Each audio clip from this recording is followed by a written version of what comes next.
Père Hervé Détré, vous êtes curé de Villedieu-les-Poêles où se déroule tous les 4 ans un grand sacre. Alors est-ce que vous pouvez nous dire de quoi il s'agit?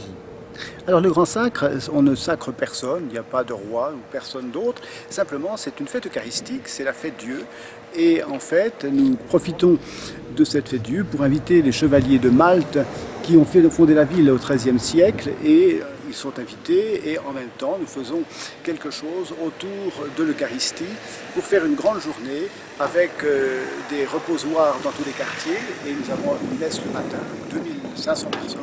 Et l'après-midi, nous avons de nombreux pèlerins, des personnes qui viennent pour faire une procession de 3 heures dans la ville, somptueusement décorée.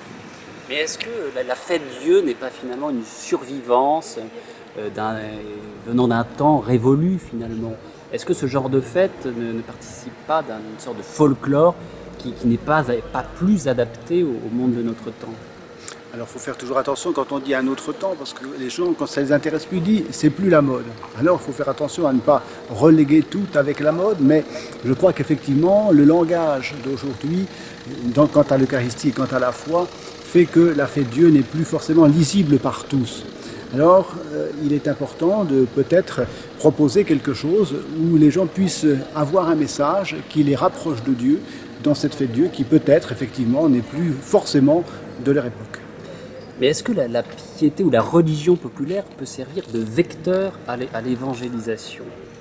Alors, je crois tout à fait qu'aujourd'hui, il est indispensable de jeter notre regard en tant que pasteur sur les gens qui sont un petit peu comme ça à la marge et qui aiment bien venir ici et là, sans être forcément dans les pratiquants, mais qui iront dans les pèlerinages, à Lourdes ou quelque part comme cela, et puis qui viendront à un grand sacre.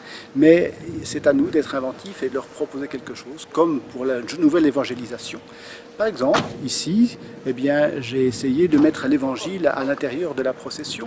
Et ainsi, eh bien, cette année, nous avions les disciples d'Emmaüs, Luc 24, et donc les reposoirs étaient l'illustration de l'évangile. L'évangile était lu durant la procession, et on a proposé aux gens de se faire disciples avec les pèlerins d'Emmaüs et de rencontrer le Christ à la fraction du pain.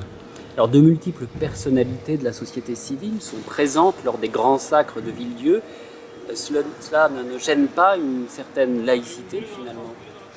Alors en fait, je crois qu'en fait la laïcité c'est une chose et puis la réalité en est une autre. Ici, on a toujours la surprise de voir le préfet qui vient avec le général de corps d'armée, avec le colonel de gendarmerie et puis il y a aussi le prince de la Rochefoucauld qui vient, le président des œuvres de France pour Malte et puis l'archevêque de Rouen qui vient, le primat de Normandie et puis tout ce monde-là cohabite, tout ce monde-là se conjugue et tout ce monde-là vient aussi pour prier le Seigneur.